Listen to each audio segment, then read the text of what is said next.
I hope people can hear us and see us.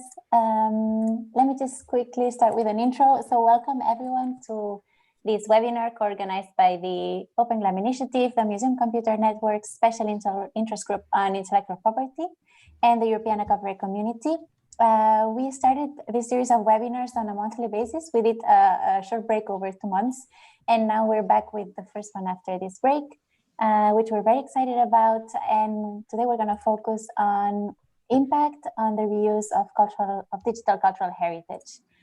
For those who don't know me, my name is Ariana. I work for Europeana Foundation, and together with my colleague Andrea Wallace, a senior lecturer at the University of Exeter, we'll be moderating today's session. And just before I introduce the speakers, a quick note about this conversation. So it's going to be recorded. So if you've signed up via Eventbrite, you're going to receive the recording in a couple of days directly to your inbox. Otherwise, we'll also be sharing it through our social media accounts and websites. And we've got a couple of questions prepared for our speakers, but we would really like to hear the thoughts of the audience. So if you've got questions as we go, please type them on the Q&A box, preferably the Q&A and not the chat so that we can monitor them a bit more easily. And through the Q&A, you will also see that when there's a question, you can upvote that question. So if you're very interested in getting an answer to that, then we will, the more votes it has, the more we'll prioritize it. So other than that, then without any further ado, we've got today 3 fantastic speakers. We're very happy you accepted the invitation. Merete Sanderhoff, Curator and Senior Advisor at the SMK in Denmark. Michael Weinberg, Executive Director of the Engelberg Center on Innovation Law and Policy at the NYU School of Law. And Nicole McNeely, Impact Advisor at Europeana Foundation. And maybe to help set the scene a little bit around impact and digital cultural heritage, I wanted to ask each of you if you could share with us how your work relates to this topic. To what extent are you involved with the reuse of digital cultural heritage or with measuring impact on that reuse? I don't know who wants to go first. If it gets too awkward, then I'll point at someone. Okay, so maybe Nicole, do you want to start? I can start. I can say probably of everyone here, I have the least direct responsibility for encouraging the reuse of our content. However, my role in Europeana is as impact advisor, and one of the big questions is what is the value of, what is the reason we're here today? What is the value of having content which is available for reuse? So we have developed the Europeana Impact Playbook. This is a methodology which takes you through 4 different steps we think is important in terms of understanding what your impact could be. And for this, I think it's most interesting to think of the first 2 phases, which are also helpfully the 2 phases which are currently published or working on the final 2 phases. So designing your impact and measuring your impact. And I was also thinking about also this question, thinking specifically about reuse in some of the case studies we're working on at the moment. I just thought there was one example about the editorial that we have in Europeana. So we have a really great editorial team who do really diverse and interesting takes on the really amazing and huge collections we have in Europeana. And one question we were asking is like, well, actually, how does the general public respond to these? We see, for example, Facebook comments and things like this, but do we record what people are saying? Is that possible? And now we're using some software to be able to track, actually for 3 months. This is the first time we're doing this, to track with our campaign Europeana Sport, which will launch very soon, to track actually how the general public are responding to the content which is being put in our editorial, which is content which our heritage organizations have given to Europeana and made available for reuse. So we're going to start actually understanding how, for example, the general public are responding to these this content by basically amassing a huge set of data and seeing what comes out. And we really don't know, but this is one way we're thinking about how do people respond to the option of having this content on social media, for example. So hopefully that answers the question, or at least starts a discussion. Thank you. Thanks, Nicole. Yeah, maybe I can follow up. Yes. Yeah. Go ahead. Yeah. Well, we're working very practically with reuse of our collections. We deliberately put our older parts of the collections in digital form into the public domain in order to foster reuse. And in our digital strategy, we commit to being a catalyst of users' creativity because we have this basic idea that being the National Gallery in Denmark and thus being a publicly funded museum, we're stewarding a big pile of artworks that signifies past generations' creativity. And with digitization, we can turn that into also a resource of present and future generations' creativity. So we like to think of the collection both as, of course, a big treasure, but also as a resource, raw materials for new creativity. And in practical terms, we set lots of reuse campaigns and projects into being in partnership, for instance, with back when Michael Weinberg was working with Shapeways, we did a fantastic collaboration to encourage jewelry designers at Shapeways to be inspired by artworks in SMK's collection and build 3D models of them. And the winners were then printed and put on display at SMK. So that was pretty awesome.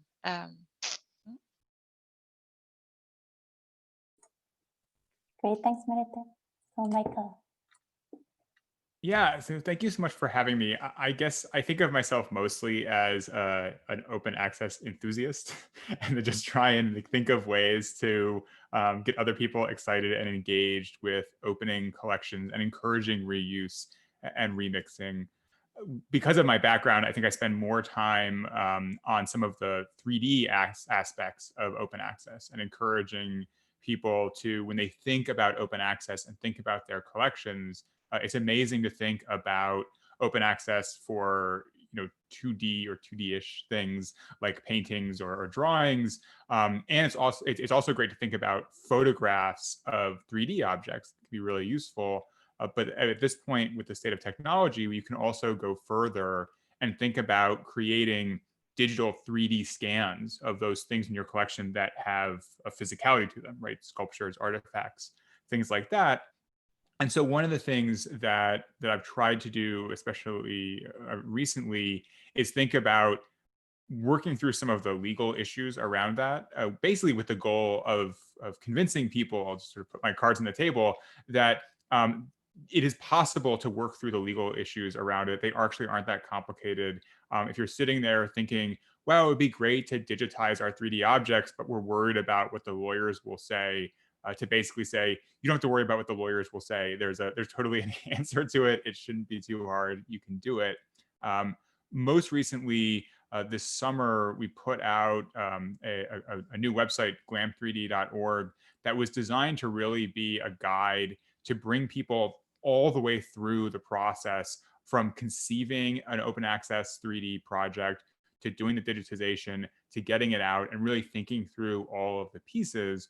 And the goal of that, again, was to kind of demystify the process and to give people confidence that it was something that they could do and that there was a network of people out there who were doing it with them. So they weren't alone, but it was a real opportunity to kind of join an emerging group of institutions that are really thinking about how to do this.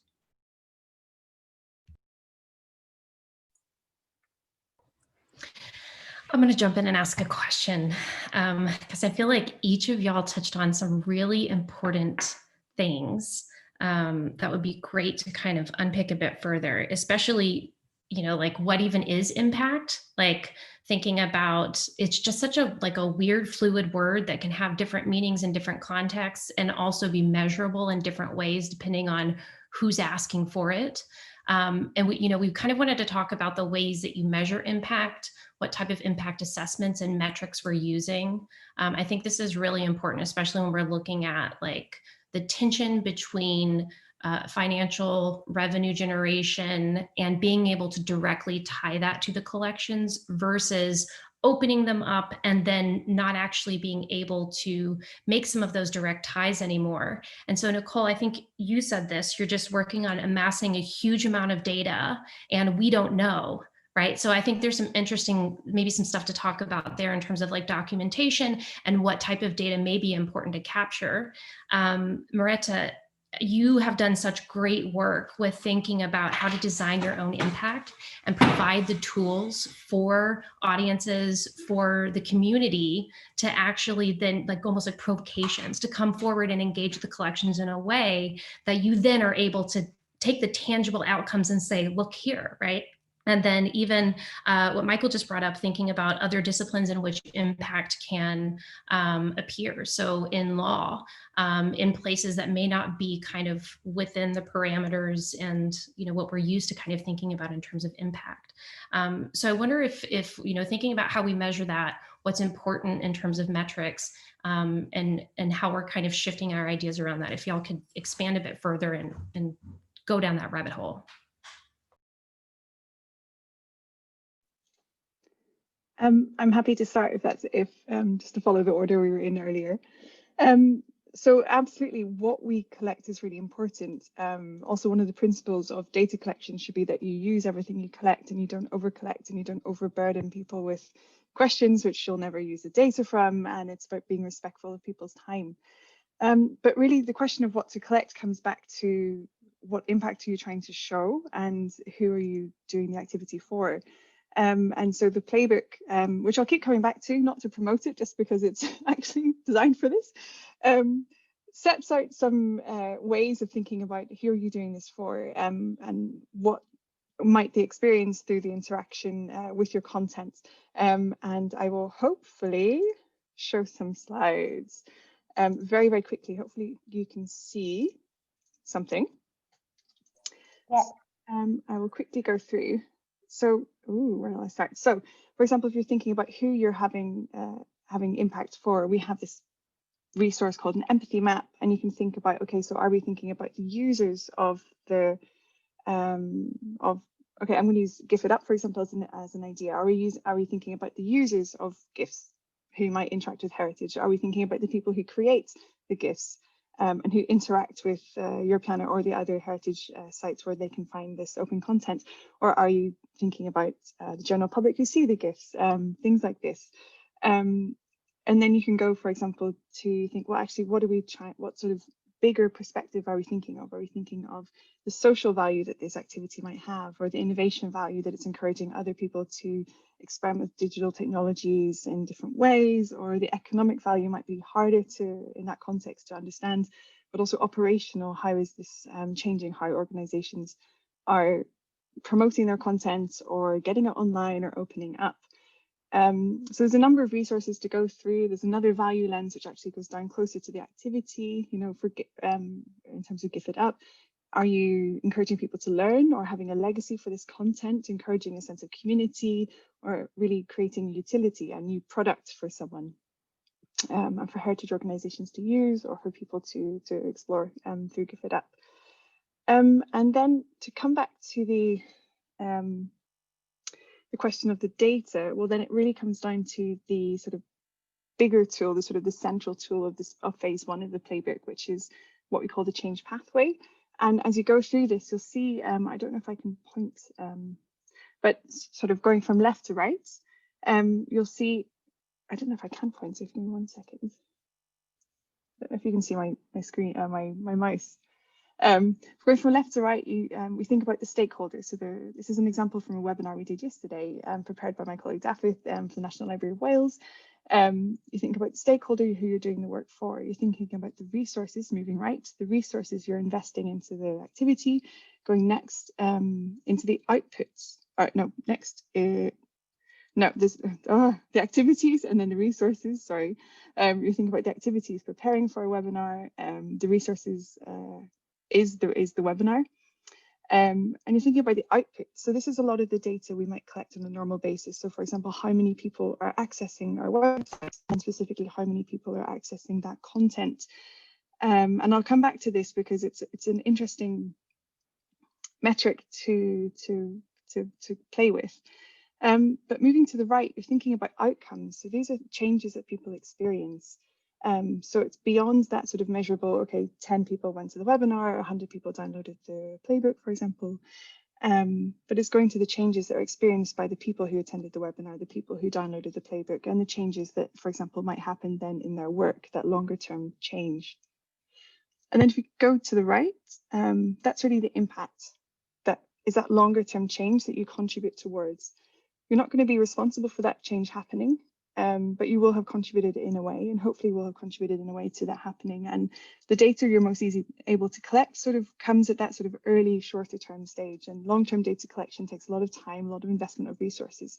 It really strengthens a case, but it can be quite hard to do. But it's something to think about when you're planning your impact design. And yeah, I think I had a final point, which is that we're trying in a lot of ways to standardize the type of reporting that people are doing, but there's also opportunity to be experimental in a way and to think about, well, what new opportunities are there for data collection? And this is exactly where we came to with the this idea of scraping data from social media to say, actually, how is the general public responding to our editorial? Because this is the one thing we don't know. We vaguely, you know, people use sentiment analysis, for example, for marketing products, but it doesn't really work when it's someone responding to something which is like, oh, you know, someone's heritage from their grandfather. You know, it's more than a like on Facebook, or it's more than a this is great, or, you know, it's usually the stories. Actually, a lot of the stories you see in Europeana are people really responding and really saying, oh, this reminds me of, and that takes a lot of time to analyze and to go through, but it's a really valuable data source. And so in terms of the data you collect, it's an open field, but there are tools that are, you know, helping to standardize also. So it's not like you have to reinvent the wheel every time. Also, a shout out for something we're doing at the minute is making a question bank.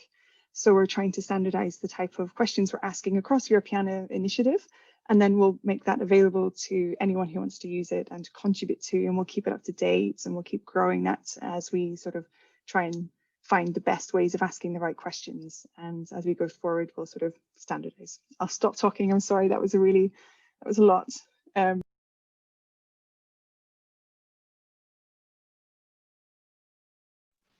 No, that was great. Thanks, Nicole. Merete, do you want to, I saw you unmute. Thank you. Yeah, I thought, okay, let's keep this nice circulation here. Now, I think actually, Nicole, I think it's really good that you're introducing all of these tools. And I'm one of the happy users of these tools. I was even part of the task force who developed the playbook and, you know, participated with as an institution, as a case study, you can say, for this. And it has really evolved our thinking at SMK around our impact beyond just you know, normal metrics of visitor numbers and clicks on online platforms enormously. And as you implied, Andrea, I think the main thing that has changed for us is that we've been running tons of projects for many years, but now when we think of a new project, we plan for the impact we want to have. And I think that has really been like an epiphany for us in the toolbox from the playbook is the change pathway. And the sort of regular way of reading it is from, you know, starting to, you know, look at your resources and planning your activities and then going onwards. So what's the impact of your project? But what really opened my eyes was to go the other way and start with the impact you want to have in society or in a specific community, and then look backwards. So what kind of outputs and resources and stakeholders do you need to achieve that? And I have to say, honestly, we don't sort of work by the book every time. We did do case studies, and that has been great learning processes. But most of all, we've kind of internalized the thinking of the playbook. So now it's kind of like a backbone of how we work. I'd love to do more sort of structured impact assessments too, but it's also great to just be thinking along these lines, and sort of, yeah, think about, you know, what kind of difference will this new project or interaction or yeah, what kind of difference will it do to a specific group of people?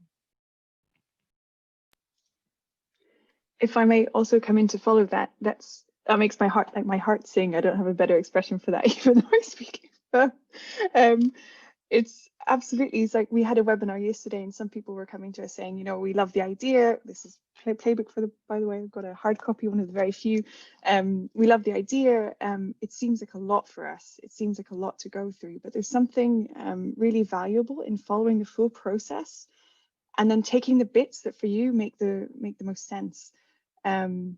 And which you can use, and it's about internalizing this. So for example, the change pathway, this framework is like a logic model framework. I use this for my own life sometimes, you know, if I need, you know, it's a very simple way of saying, where do I want to get to? Okay, you know, whether it's having a garden or whatever. But yeah, applying this in a work context is, you know, it sort of makes so much sense. And I'm really hoping that this is something which, well, I already see that loads more people are using this across the cultural sector, not just in heritage, but I think it is quite an easy tool eventually to get to the point that you can say, actually, this is, when you're making a funding proposal, for example, or thinking about a new activity, yeah, instead of thinking about, okay, we're going to do this, think about what change do we want to have at the end of the day. Or if you're a bit prescribed that you have to do X activity, well then, okay, say you're doing X activity, but really think through the steps and the change you want to create. And you can, you know, shape your activity to get to the point where you want to be and where the change will happen for the people you're doing this for.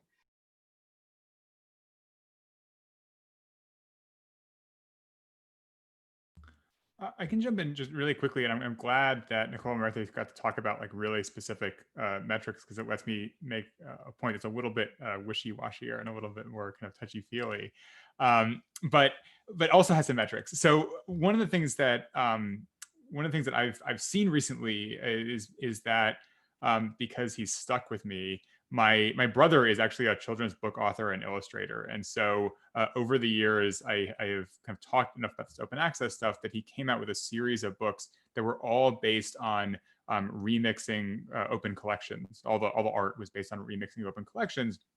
And so then this year, when the Smithsonian went open access, he and his writing partner worked with the Smithsonian to build this like short book for kids that was really designed, and I'll post it in here. It was really designed to kind of actively encourage kids to be able to access the collection. Yeah, this Astronauts is the book itself. I didn't want to fully plug it, but thank you. And the idea was to kind of introduce kids to the idea that they were allowed to access this collection and remix it and do interesting things with it. And so kind of on one level, that gave them a very specific metric, right? They know how many times that this you know, booklet has been downloaded, where it's been used, how people are doing with it, or what people are doing with it, which is great. But the other thing that they're starting to get back is a sort of anecdotal evidence that going through this process is helping kids understand that this is their collection, right? The Smithsonian Institution is a national institution in the United States. And so the works that it holds are being held, you know, in trust for the public, and they are members of the public. And so it goes from a thing where, you know, they're a kid and they go to a museum and the museum has a collection, to this collection is mine. I can make use of it. I can engage with it. And it's a much deeper kind of impact. That's obviously a much harder thing to measure than how many times a PDF has been downloaded or something like that. But it allows you to kind of have those two-tier impacts where you have specific metrics you can point to, and then a kind of longer term evolution of the relationship between people's thinking about the collection at the institution. I think that's actually a really important point. And even thinking about why we see something as anecdotal as opposed to within the structures and the value system that we want to encourage as having wider, and more meaningful impact, which I'm always thinking about as a researcher, right? Like what metric systems are so broken that we don't actually maybe consider enough to get to better results. So I think, following on that, because I think all of you kind of touched on this, when we're thinking about the good and how we're measuring the good, and we're thinking about that, there's a lot of myths and fears that kind of raise obstacles to going open access, and how we measure the good that comes out of that. And Michael, you've written a blog post that I love that's, kind of capturing a lot of the sentiment around like the good actor and the bad actor, in terms of like, who are we doing this for? And what does copyright or restrictions on reuse actually end up doing in terms of who does it prevent from engaging? So I wonder if you could talk a little bit about that. And then Merete and Nicole, I'll ask maybe the two of you to think about some of those like the risks that may or may not have materialized, how you worked around them or observed them, and kind of rethought approaches. Because I think the fear around that is one of the big things that kind of keeps people from engaging. Yeah, and this is something that I think is grounded in dealing with lawyers, and I'm a lawyer, so I can knock lawyers, but I think it also extends beyond lawyers, and that is this idea that when you're trying to do something new, a lot of times there's an instinct among lawyers and others to kind of think about all the ways that it could be misused, and to spend a lot of time and resources building in safeguards and protections to make sure that bad actors don't do bad things. And part of the post is just sort of is thinking about, instead of designing systems for bad actors and to engage with bad actors, it may be a better use of time to design systems for good actors, right? Think about what you want people to do and make it as easy as possible for them to do it, and really prioritize that in your design. Not because you don't care about bad actors, but because on some level, especially if you are an institution that is not kind of infinitely resourced, which is most institutions, there's always going to be a bad actor doing a bad thing. And so you should think about it. And there's a lot of important thought that should go into it.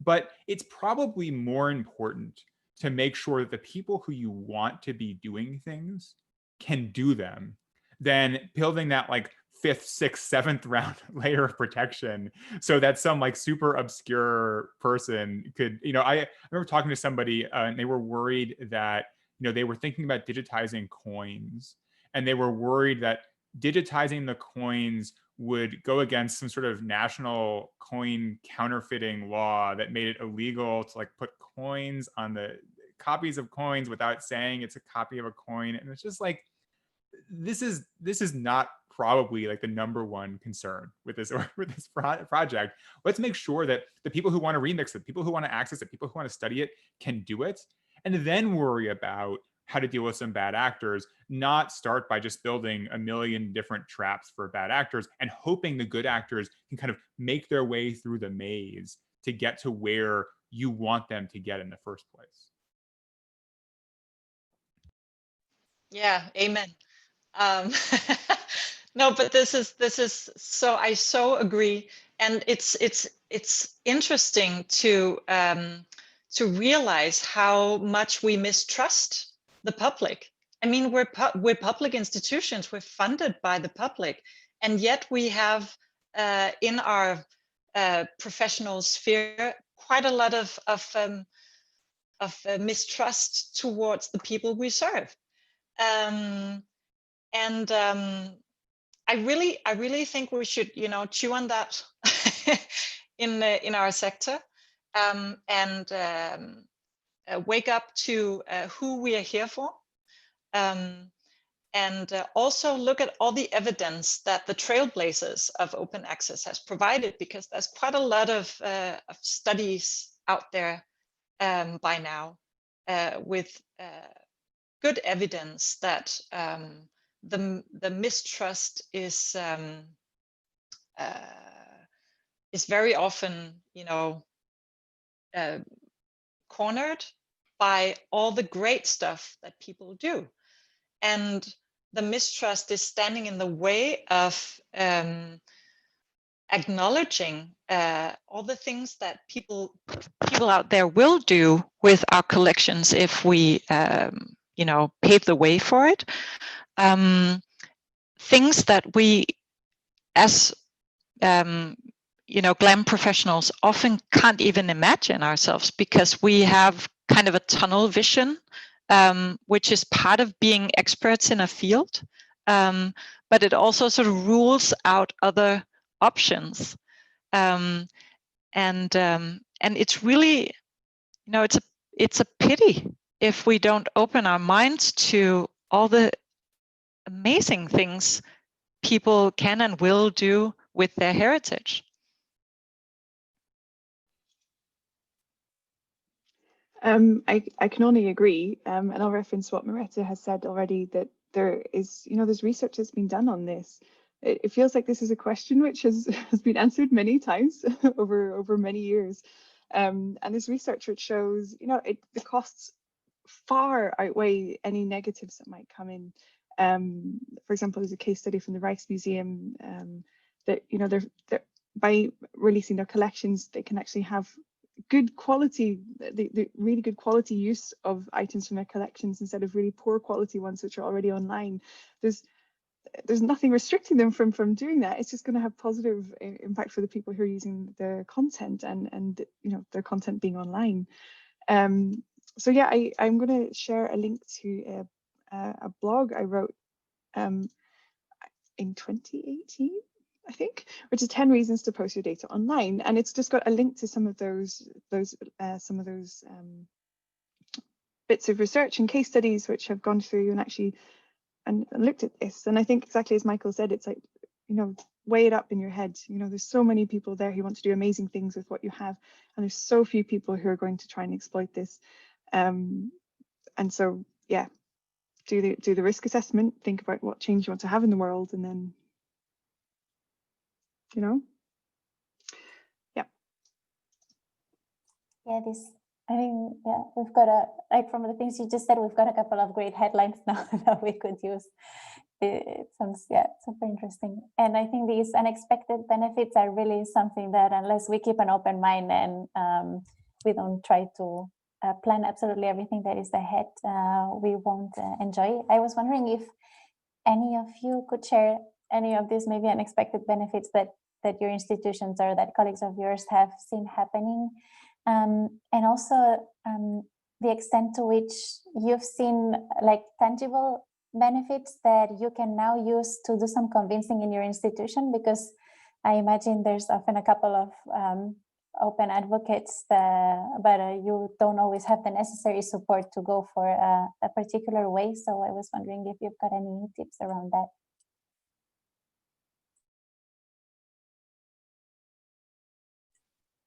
Yeah, I can maybe chime in here. One of the really like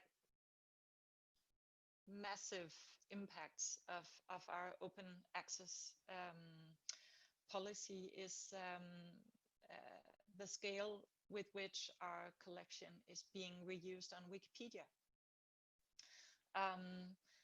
Wikipedia is, you know, one of the #1 places where everyone goes to look for anything.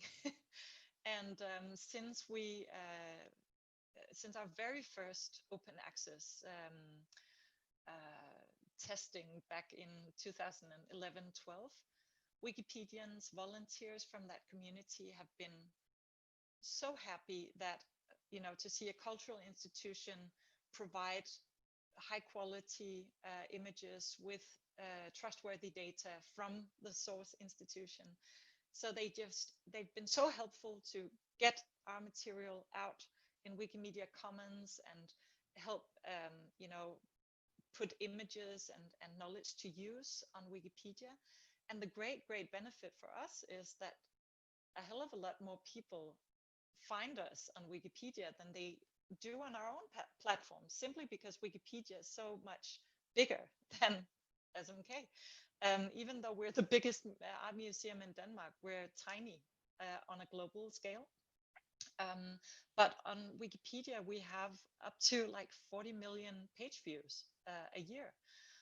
So it's really quite mind-blowing what this trust of the public can lead to.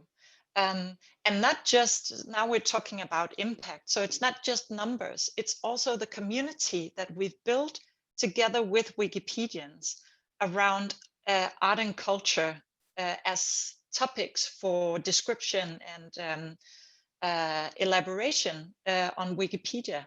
We have a very, very solid community now for 5-6 years of volunteers who meet on a regular basis, who help each other, who back up each other's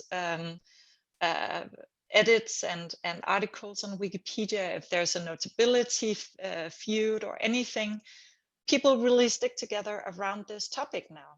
It used to be very, under-described on Danish Wikipedia because no one really knew or cared about it. But since we made this alliance of open access cultural institutions and Wikipedians, it's really gaining ground. And for us, we feel like we're fulfilling a public service by providing our knowledge and our images and data on a platform where a lot of people go. I have an example it's sort of frivolous, but I think that's kind of the point of the sort of unexpected uses. I do some work with a group of people who are building a kind of open source machine learning library to make it easy for people, for especially art students, to learn how to use machine learning. And one of the features of this library is that you can take a painting or some sort of 2D work, and you can have the algorithm kind of learn the style of the painting and then apply it to another picture or a live video stream or whatever it is. And so in order to do this, one of the first steps is to train the algorithm on a style. And so when you teach this part of it to students, you're like, go find some paintings that you like, that you want to have the style for. And by the way, make sure that they are open access, make sure they're openly licensed. And so it's this sort of random opportunity for a bunch of students who are not thinking about open access in any way to dive into the world, and like they're just desperately looking for a collection of open access works that really speaks to them, because they're going to spend another couple hours trying to figure out how to make all of this work. And so having those collections is just like, those are entry points for all of those people that they would never take if the works were not available in this way. But because they are available in this way, it's this opportunity for them to kind of look at them, find the ones that touch them, use it for this project, and then give them an opportunity to come back and say, wow, like that painting really struck me. And so maybe I'm gonna find more. Maybe I'm gonna learn more about the artist. Maybe I'm gonna find more about the work. That's not kind of like an obvious headline use for this sort of thing, but it's the kind of incidental use that is only possible if, as an institution, you've decided to make your collection available in this way.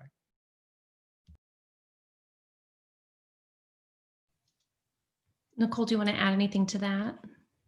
Yeah, I'll just add a really quick example as well that relates to Transcribeathon, which is a tool developed to encourage anyone who would like to transcribe heritage materials in their own language, in like the handwriting of the past. So you have to learn and sort of train yourself how to read this handwriting, and the tool is to enrich the collections, to add more metadata. Those people who are doing the transcriptions also add new tags, and so there's this really enriched collection that's online. And we did an impact assessment of events which happened earlier this year, I think in December, and then possibly January this year and December the year before. And we saw that, and this is something it's not unexpected, but we didn't know. So when people are having an event, they're at an institution, and they're working online and transcribing. We were wondering, like, well, do they think that they might go to museums more? Or do they think they might go online more to find collections? And for me, I was actually a little bit pleased that actually after using Transcribeathon, people were saying actually we're way more likely to go and look at things online and try and find collections online. And that's not saying that's to the detriment of going to an institution, because we already knew that these people, we did a survey as well of like, how often do you go to museums? And they go to museums a lot more often than they look on museum websites online. But now they're more likely to go to museums online. And so by having their, by an institution having their tool in Europeana available to use in Transcribeathon, it's showing that actually you're encouraging this generation who are more likely to go to a heritage institution directly and say, okay, well, this is wealth of really cool content, probably my language, that I can work with. It might be in a really crazy handwriting from 200 years ago, but I should be able to understand it. So yeah, it's not so unexpected, but it was an area we didn't really know about, and only by asking the question were we able to find out. So I got a question directly to me, which is fine. If you'd like to send a question directly to us, that's also okay. It feels very exposing to drop something in the Q&A. But it is kind of asking about the hang up around commercial use, right? And there's a lot of stuff that we've discussed so far that when you claim copyright and release something under a Creative Commons non-commercial license can still be done. And so I'm wondering if you have examples, and one of my favorite examples that I love to share about commercial use, and seeing big companies use things, because I'll let Merete maybe talk about the one from Netflix. But when Karen Glassman saw that, on Instagram, someone had on an IKEA post asked IKEA, they were like, oh my God, I love this room and I love all the pictures in the back. Where are the images from? Obviously asking about the product. And they were like, oh, no, they're from the National Museum of Sweden. Their collection's online in high resolution. You can download it here. And then tagged them right in the comments, which was just amazing. So I wonder if, because there's always that kind of hang up, like, well, if someone's making money off of this, we would like to make money too, which is understandable. But can you give some examples of like exciting commercial uses you've seen too that now have kind of shaped maybe your understandings around some of that as well? Well, I can talk about the Netflix case. I think it's an ambiguous story because well, I can tell you can make your own judgments. It's the Netflix series Alias Grace, based on Margaret Atwood's novel. One of my colleagues from the Wikipedia collaboration, she called me up and said, hey, did you watch this new series? It's full of paintings from SMK.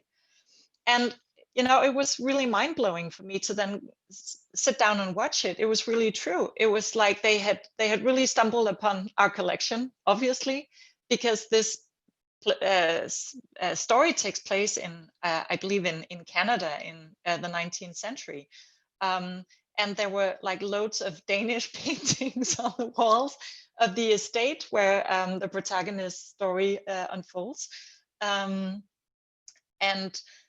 pretty sort of well-known Danish artistic heritage was adorning the scenography. Though Netflix hadn't contacted us, they didn't mention that the artworks were from SMK's collection. But hey, this was part of our decision to say, we put our reproductions of our collection of public domain artworks into the public domain. And by that, we waive the right to be attributed and to be paid and to have control. We want to lose control so that things can happen that we couldn't imagine ourselves.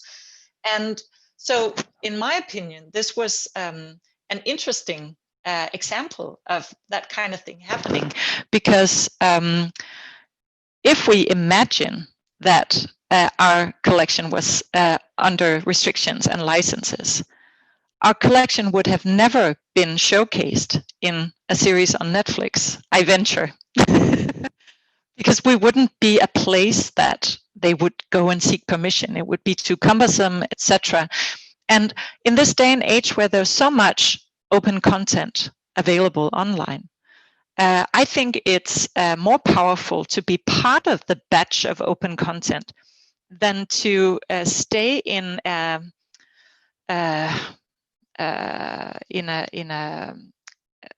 imaginary reality where you can keep that kind of control that you could before digitization. So for me, it's also a matter of understanding the reality of technology today, and to work with the development, work with the flow, instead of trying to battle windmills.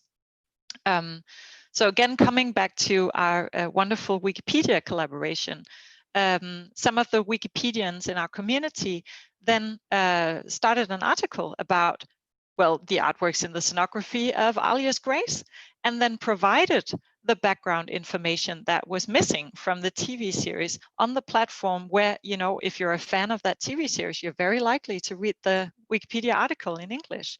So there it is, with links back to our collection. So I think you can say we took a proactive, you know, approach to the way the internet works.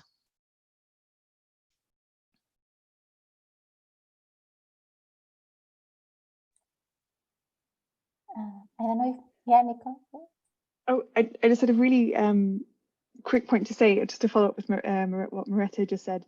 The data also shows that for the majority of museums, they are going to invest more money managing the licensing of these high-res images than they are going to gain for the few images which are going to be sought after for reuse. And in any case, it's, you know, if it's an image that should be in the public domain, it's not ethical to do that. So yeah, I think maybe there's some cases where actually, yeah, the licensing will pay off, but I think in the majority of cases, well, the data shows it doesn't pay off to invest in this really strict managing of collections. Actually, I think there's a couple of questions in the chat that, Nicole, I know you're kind of an advocate for measuring impact other than just the economic impact when it comes to the heritage sector. And am I correct? So I don't know. Yes. I feel like those that maybe want to keep control for many reasons. I mean, one of the main ones is the economic impact.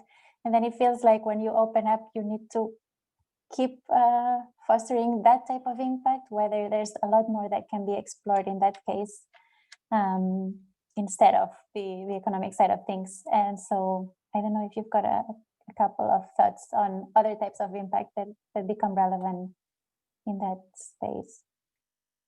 Well, I'll just link back also to something Merete said earlier, which is that when SMK opened, I can't remember exactly the name of the case, but whenever you had the challenge for people to start working with the collections and having items available to sell, for example, in the shop, if I'm thinking of the right, am I thinking of the right case, Merete? Yes. So this is a different type of economic impact from the reuse of your collections. It's moving to a more modern context, and a context that people are more likely to engage with. And in that case, you're not just working with people who might use their images for something in an IKEA catalog, but you're working with people who are actually coming to your institution or buying things online and actually engaging with the content of your collection. So it's a different type of economic impact. But true, I think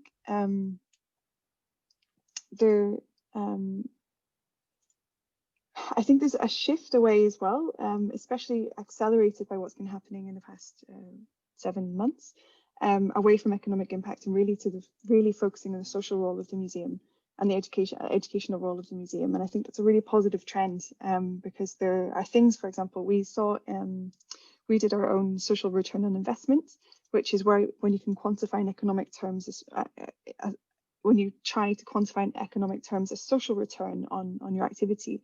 So we were working with European Education, and it was an online MOOC for educators. And we learned that for every euro invested, the MOOC had a social value of between €1.50 to €2, which is great. That shows there's a return on investment. This will probably the commission probably will love it. But you know, my question then is, okay, but how did the pupils interact with that material?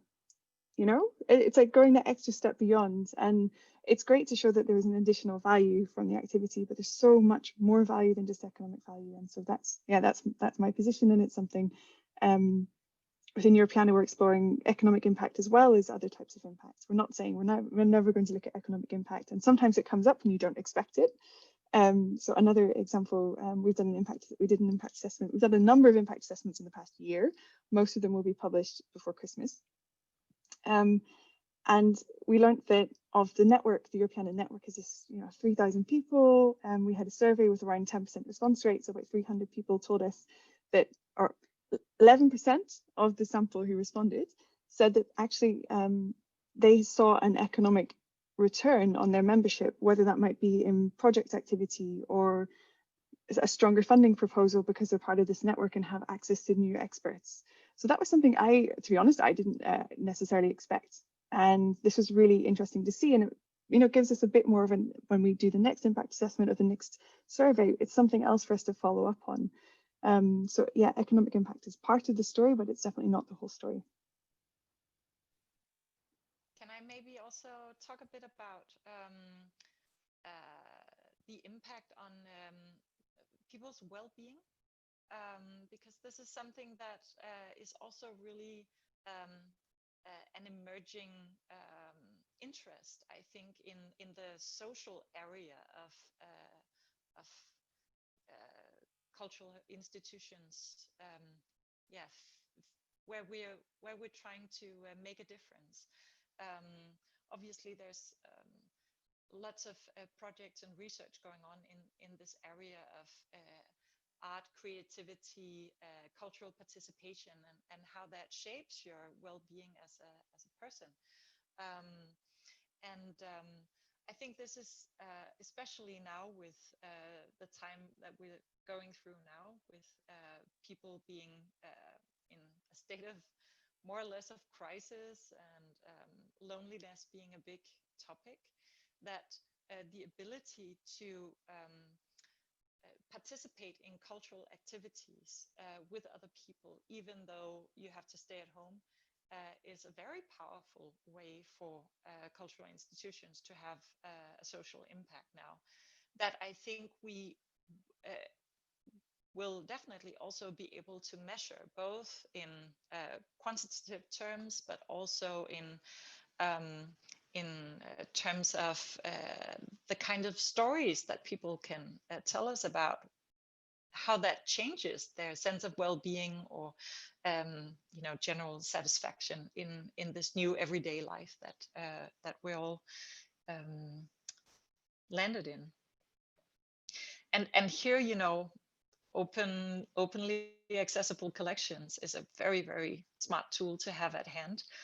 We saw that during the spring lockdown, that the SMK collection had like a huge increase of traffic, and the kinds of activities that we build around it. For instance, we had several times a week, we had like online conversations with people from all over the country, with like a curated conversation about one artwork from the collection, where everybody could just talk about their own emotional and personal response to that work, and just connect with other people around the language and the expression that an artwork holds, and also build kind of or send batons on to the next conversation with ideas from the preceding conversation of topics that evolved from there and that were close to people's hearts. And this all sprang from just having the availability of very high quality, high resolution images that you could really not just have a small sample of, but really dive into and have an immersive experience of it at home on your own screen. So I think this raises a really interesting and final kind of question, forward thinking thing for us to consider, which is kind of our obsession, and often rightfully so, with thinking about how we future proof and plan for the unexpected. And I think that there's been so many instances, as Merete discussed, of institutions that have been doing things in Open GLAM that were maybe more adaptable to what's going on right now. But at the same time, when we're thinking about how we see Open GLAM, we're starting to understand that it's a lot more complicated, and even how we kind of measure and think about impact, and who we have impact on, and what communities we're reaching who may or may not have access. And so Christina's asked a question that kind of touches on this. And I wonder if maybe we can use this as kind of like a final way to kind of think about how we start to rethink about ethical open access. We talk about a lot of things that are framed within copyright and law and these sorts of questions. But at the same time, so much of the work that's happening is directly for the community. So how do we start to kind of complicate that idea of who those communities are, who we're reaching, what sort of impact we want to have? And I know Michael brought up the TK labels, which is traditional knowledge labels designed by local contexts. I think there's probably some examples that maybe we could think about with respect to our own collections or observations. But I wonder if you've been having discussions around that and how we make impact in our ideas around open access more nuanced going forward to kind of capture some of the ethical questions that are arising. I'll just quickly mention the TK labels, because I think it's a project that I love. It is it's now part of the Engelberg Center at NYU, because Jane Anderson and Mary Hudson are doing parts of it. Just like very briefly, the idea is to work with the indigenous communities that are the sources of the objects and use the labels to bring additional context to the objects. And this goes back to the sort of good actor, bad actor thing. It's not a legal requirement that someone who sees it and sees a label needs to do something. But if you're someone who wants to know about the context, wants to know this is an object that was only used in winter and shouldn't be used in summer, it's an easy way to work with the community to bring that information to the front. And so people can get that information in a way that they might not otherwise.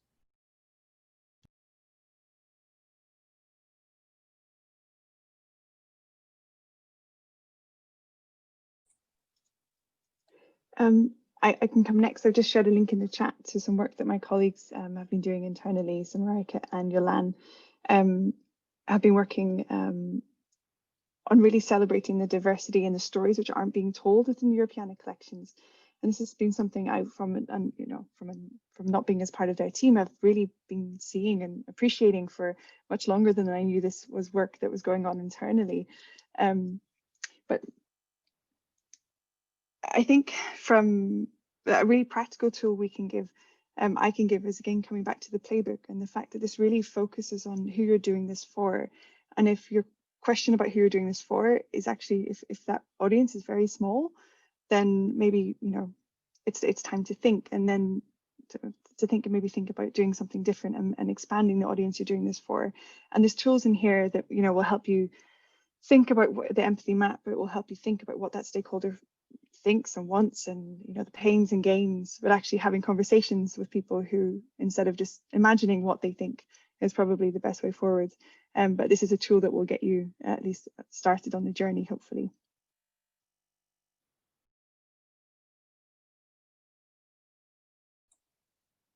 Merete, I don't know if you wanted to say something on that topic as well. Only that I'm really interested in following the development of thinking around open collections in this new diversity informed context. Because when we started out, we didn't put much thought into that. We thought of our collection as part of the commons, as kind of a resource of universal humanity. But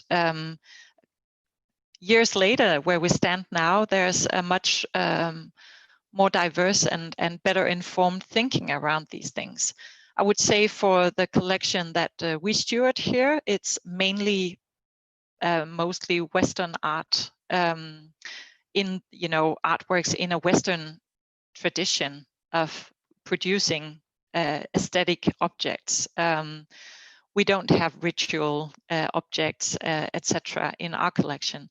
So it's not something that we have to be so concerned about in our work here in this institution.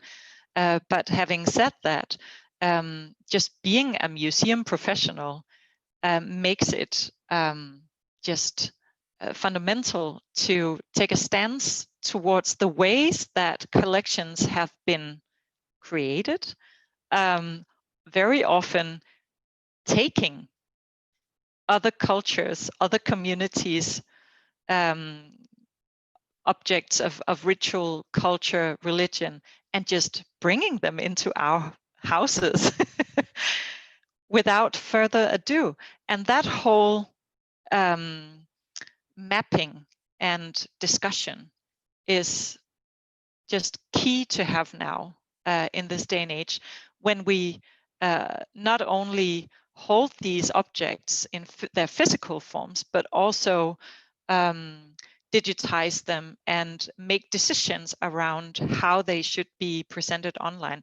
And Andrea, I just salute your work on this new resource for our sector to go to get advice on these questions, because they're deep and they're important for all of the institutions in our sector. And it's really phenomenal that you're doing that work for us. Well, thank you. And I mean, I think one of the things that's so great about the Open GLAM community is just the sharing of information and knowledge and expertise and different forms of expertise and critical reflection and thinking about all of this in so many different ways, also based on work that other people have already done, which is what this, this resource is meant to be. And I think that that is, the impact of Open GLAM. I don't know if I'm making like conclusion statements or, but like that is the impact of actually being able to kind of participate in this network and think about these things and even take small steps and build off of what other people have done. So in a way, there's like a bigger, lovely collective impact that we're talking about here. That's, directly relational to all of the steps that people are taking along the way. But anyway, so thank you all so much. This has been really great. And we will be making the audio and I think the recording as well available through the Open GLAM medium. And I think also a transcript. So stay tuned for that. But thank you to the panelists so much.